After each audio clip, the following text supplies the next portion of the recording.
우리에게 주시는 하나님의 말씀은 로마서 11장 25절에서 36절까지의 말씀입니다. 로마서 11장 25절에서 36절까지의 말씀 한 절씩 교독하시고 마지막 절 함께 보도록 하겠습니다. 형제들아, 너희가 스스로 지혜 있다 하면서 이 신비를 너희가 모르기를 내가 원하지 아니하노니, 이 신비는 이방인의 충만한 수가 들어오기까지 이스라엘의 덜어는 우둔하게 된 것이라.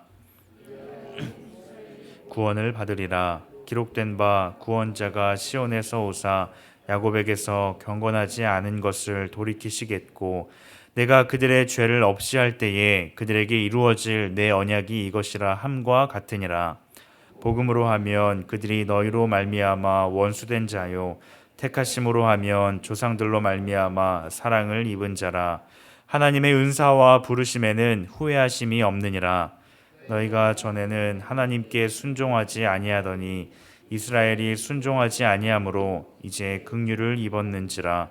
이와 같이 이 사람들이 순종하지 아니하니 이는 너희에게 베푸시는 긍휼로 이제 그들도 긍휼을 얻게 하려 하심이라. 하나님이 모든 사람을 순종하지 아니하는 가운데 가두어 두심은 모든 사람에게 긍휼을 베풀려 하심이로다.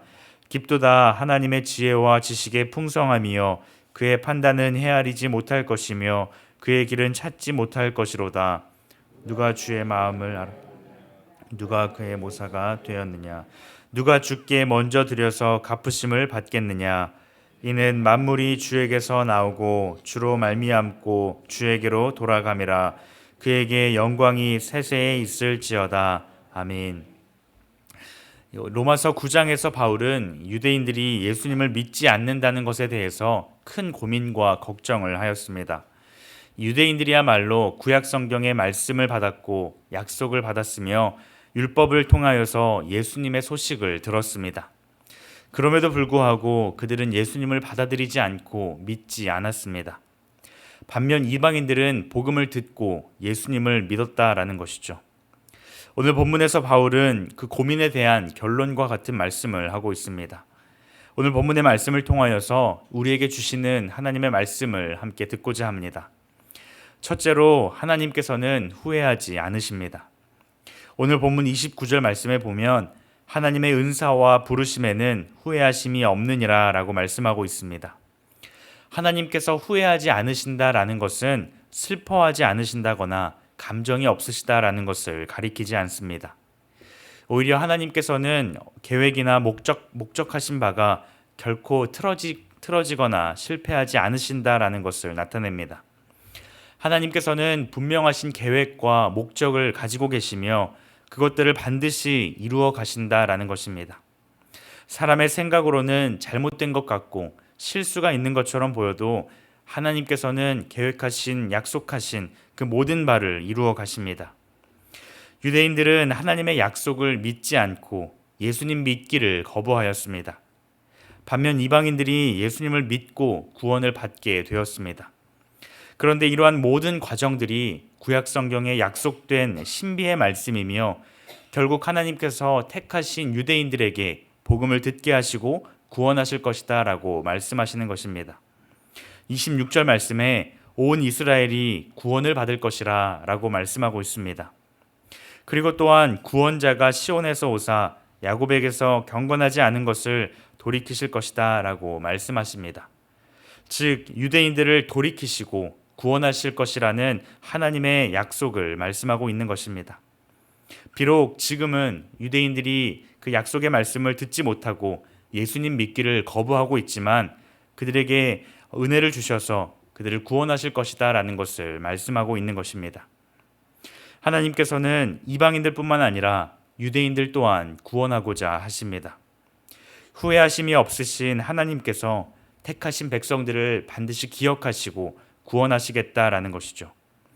이방인들에게 은혜를 베푸셔서 예수님을 믿게 하시고 구원하신 것처럼 유대인들에게도 동일한 은혜를 베푸셔서 결국은 그들을 돌이키실 것이다 라는 것을 말씀하십니다. 하나님께서는 오늘 우리 또한 하나님의 자녀로 부르신 줄 믿습니다. 하나님의 부르심에는 후회하심이 없으시기에 부르신 우리를 구원하실 줄 믿습니다. 우리는 후회하심이 없으신 하나님을 온전히 믿고 의지함으로 매일의 삶 속에서 그 구원을 이루며 누리며 살아갈 수 있어야 합니다. 때로 우리가 여러 고난과 환난의 상황 가운데 처할지라도 하나님께서는 그 모든 상황들 가운데 함께하고 계시며 그 모든 상황들을 통하여서 우리의 구원을 이루어가고 계십니다.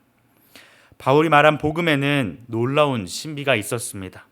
우리가 다 이해할 수 없지만 하나님께서는 한 사람 한 사람을 택하시고 그 사람들을 통하여서 계획하시고 목적하신 바를 이루어 가십니다. 오늘 우리의 삶 가운데에서도 하나님께서는 분명한 계획과 목적을 가지고 계시며 그 목적들을 이루어 가십니다. 우리는 그 하나님을, 신실하신 하나님을 바라보며 믿음으로 살아갈 수 있어야 합니다. 둘째로 우리는 하나님을 찬양해야 합니다. 앞서 바울은 이러한 고백을 한 후에 하나님을 찬양하고 있습니다.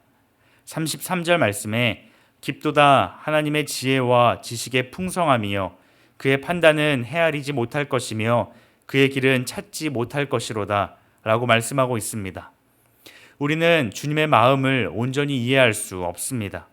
우리는 죄인이며 부족한 인간이기에 거룩하신 하나님의 뜻을 온전히 이해할 수 없는 것이죠. 34절과 35절에도 누가 주의 마음을 알았느냐, 누가 그의 모사가 되었느냐, 누가 주께 먼저 드려서 갚으심을 받겠느냐 라고 말씀하고 있습니다. 이 바울의 생각으로는, 또 사람의 생각으로는 하나님의 계획을 다 이해할 수 없지만 하나님께서는 하나님의 계획하신 바를 반드시 이루어 가신다라는 것입니다. 하나님께서는 우리가 당하는 고통과 아픔, 슬픔까지도 사용하십니다. 심지어는 우리의 부족하고 연약한 모습들까지도 하나님의 일들로서 사용하신다는 것입니다.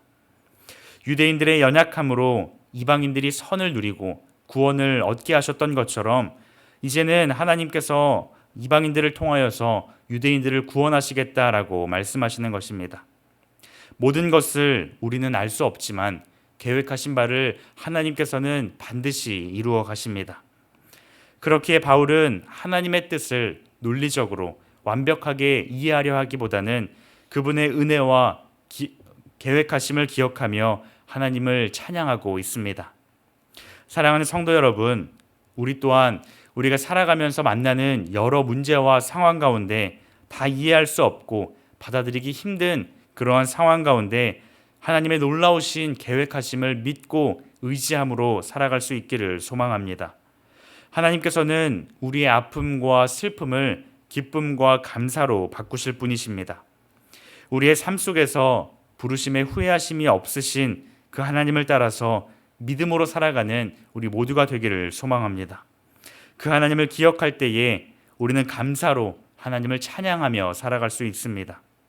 바울의 고백과 같이 모든 것이 주님께로 나왔고 주님께로부터 말미암았고 결국에는 주님께로 돌아간다라는 것이 오늘 우리의 고백이 될 수 있기를 소망합니다. 우리의 모든 상황과 삶을 통하여서 오직 주님께만 영광을 돌리고 주님만을 찬양하는 우리 모두가 되기를 소망합니다. 오늘 하루도 가장 좋은 길로, 가장 완전한 길로 우리의 삶을 인도하시는 그 주님을 바라보며 찬양하며 살아가는 우리 모두가 되기를 주님의 이름으로 축복합니다. 기도하시겠습니다. 하나님 감사합니다.